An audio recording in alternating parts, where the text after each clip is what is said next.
The Blind Climb. On March 19, 1983, three experienced cavers entered a West Virginia cave system. Kent Severs was 30 years old and part of the group. They all carried carbide lamps that burned acetylene gas for light. After 10 hours of exploring deep underground, they decided to head back. Halfway out, they stopped to refill their carbide lamps. Kent Severs opened his backpack to get more calcium carbide pellets. His pack was made of tightly woven ballistic nylon. What he didn't know was that moisture had wet the carbide inside his sealed pack. Wet calcium carbide produces acetylene gas. For 10 hours, flammable gas had been building up inside. As Severs opened his pack, the acetylene rushed out. His carbide lamp was burning just inches away. The gas ignited instantly. A tremendous fireball erupted directly in his face. When the flames died, Severs blinked frantically. Just absolute blackness. He was completely blind. Panic seized him immediately. He brought his hands to his face desperately. His breathing became rapid and shallow. His companions grabbed him firmly and spoke calmly. Gradually, Severs' breathing slowed and the panic subsided. They examined his face by lamplight. His eyebrows were singed and his face was burned, but his eyes looked intact. Maybe the damage was temporary. The group decided to attempt an immediate exit rather than wait for rescue. The cave was cold, and Severs' eyes needed urgent medical care. Between their position and the entrance were several vertical climbs and tight squeezes between boulders. Severs would have to do it all blind. His companions positioned themselves above and below him, giving constant verbal instructions. They told him where to place his hands and feet for every movement. For the tight squeezes, one companion went ahead and Severs kept one hand on his foot as a guide. He moved entirely by feel, judging gaps by touch alone.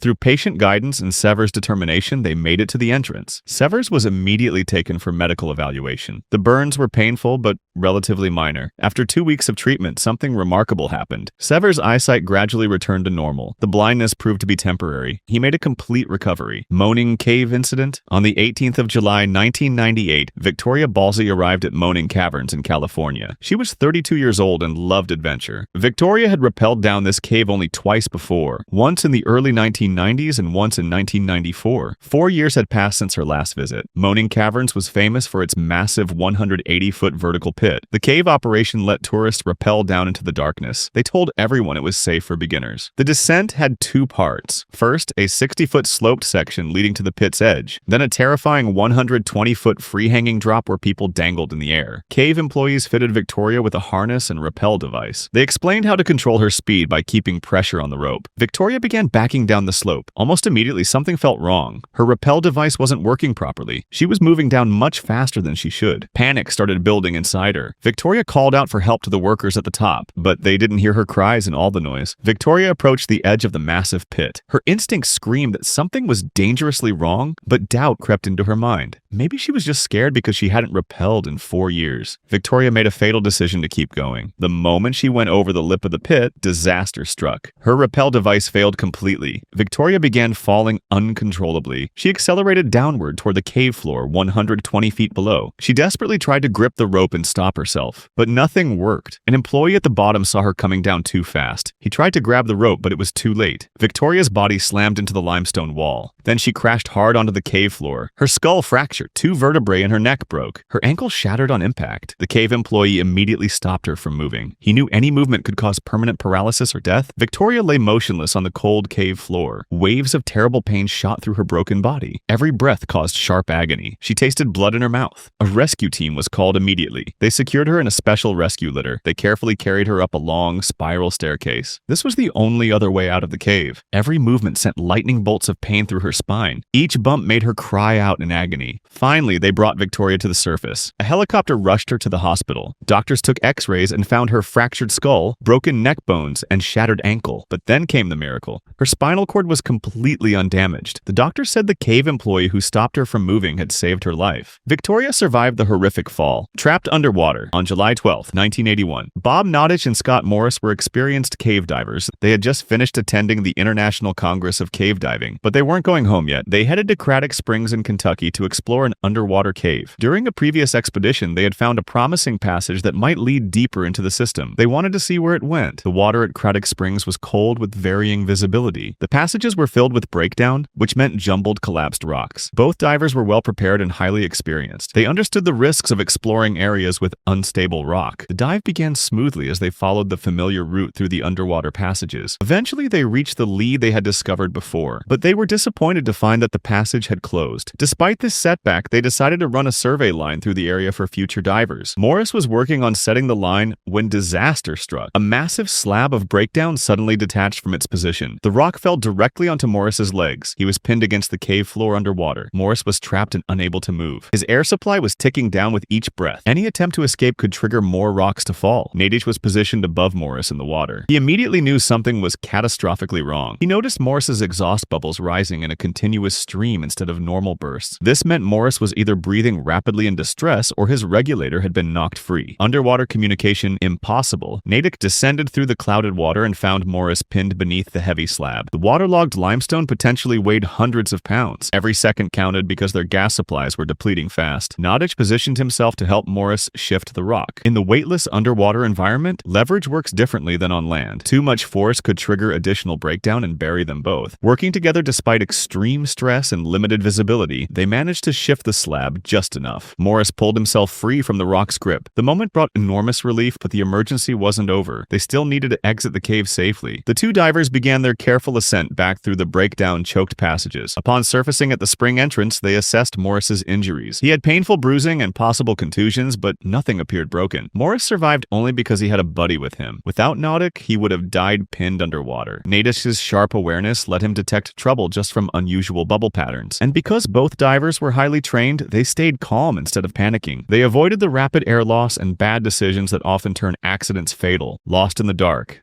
On April 12, 2016, Dimitar was a 41-year-old man who lived in Chepelare, a small village in Bulgaria. He was born with mental disabilities and possessed a childlike wonder about the world around him. He lived with his devoted grandmother and loved exploring interesting places around the village. For weeks, Dimitar had been curious about a cave entrance he noticed near his hometown called Ushka Cave. One April morning, he decided to explore it. He grabbed a small flashlight and set off to satisfy his curiosity about what lay beyond that mysterious entrance. Ushka Cave welcomed him with a horizontal passage that seemed easy to navigate. The cave was completely dry and 466 feet long, appearing to be nothing more than a simple tunnel through the limestone. Dimitar's small frame allowed him to move through the narrower sections with ease. The initial passages were straightforward enough, and Dimitar felt confident as he explored the main tunnel. As he ventured further into the cave system, he encountered several side passages that branched off from the main tunnel. These smaller passages intrigued him, and he began exploring them one by one. He crawled through increasingly tight spaces with the determination of someone driven by pure curiosity. Each side passage seemed to lead to another, creating a maze-like network that gradually drew him deeper into the cave's interior. Dimitar tried to retrace his route back to the entrance, but the cave's layout became confusing in reverse. Multiple passages looked similar, and without any system for marking his route, he began to second-guess which tunnel would lead him back to daylight. He spent precious time crawling back and forth between passages that all began to look the same. As he struggled through the narrow spaces, he somehow lost his jacket and left it behind in his confused state. Each wrong turn deepened his confusion and used up more of his flashlight's battery power. As hours passed, Dimitar's small flashlight began to dim. When the flashlight finally died, Dimitar found himself engulfed in a darkness more complete than anything he had ever experienced. He couldn't even see his own hands in front of his face. Unable to navigate in the pitch-black conditions and exhausted from his frantic attempts to find the exit, he crawled into one of the narrow side passages. In that cramped space, about 82 feet from the cave entrance, but impossibly lost in the darkness, Dimitar curled up in what seemed like a comfortable position. Perhaps he believed that someone would come looking for him, or that he could wait for daylight to somehow find its way into the cave. But what Dimitar couldn't comprehend was how quickly the cave's environment would affect his body. The constant temperature deep underground was significantly cooler than the warm April air outside. Without proper clothing or any source of heat, his body began losing its core temperature. Combined with exhaustion from his ordeal, hypothermia began to set in as he lay in his makeshift resting place. But he kept waiting for someone to come get him. Outside the cave, as hours turned to days, Dimitar's grandmother began to worry. When he failed to return home that first evening, she assumed he had found something particularly interesting. But as the second day passed without any sign of him, her concern turned to alarm. The small village erupted into chaos as word spread that Dimitar was missing. Neighbors organized search parties, combing the surrounding countryside and checking every location where he was known to spend time. Local authorities were contacted, and a wider search began. Police officers interviewed villagers, trying to piece together his last known movements. The search expanded to include nearby fields, forests, and abandoned buildings, but no trace of him could be found. Days turned into weeks and weeks into months. Meanwhile, deep in the darkness of Ushka Cave, Dimitar lay motionless in the narrow side passage where he had sought refuge. The cave's dry environment had begun the slow process of preserving his remains. 5 months passed before police received crucial information that Dimitar had expressed interest in visiting the local cave. This breakthrough finally gave searchers a specific location to investigate. Fire safety and civil protection teams conducted an initial search on September 14, 2016. When they found his jacket and flashlight inside the passages but couldn't reach the deeper sections, the Bulgarian cave rescue team was called in. On September 15, 2016, 2 experienced cave rescuers squeezed through the narrow passages of Ushka Cave. At 3:30 p.m., they discovered his remains in the side passage where he had curled up to rest. His body was positioned exactly as he had settled down on that fateful April day when his adventure had turned into a tragedy. The advanced state of decomposition after 5 months in the cave made the recovery operation extremely challenging. At 6 p.m. the cave rescue team returned to the depths, now equipped with protective masks and gloves. Working in the cramped, suffocating confines of the narrow passage, the rescuers had to first dig out the cave floor to create enough space. 2 rescuers carefully placed a specialized sling around Dimitar's body and began the painstaking process of sliding him out of the tight squeeze. After hours of methodical work, Dimitar's remains were finally brought to the surface at 8:05 p.m. The investigation revealed that Dimitar had died from hypothermia and exhaustion. He was trapped, not by the cave's physical constraints, but by the impenetrable darkness that followed his flashlight's failure. His innocent exploration had turned deadly when proper preparation and safety measures were absent.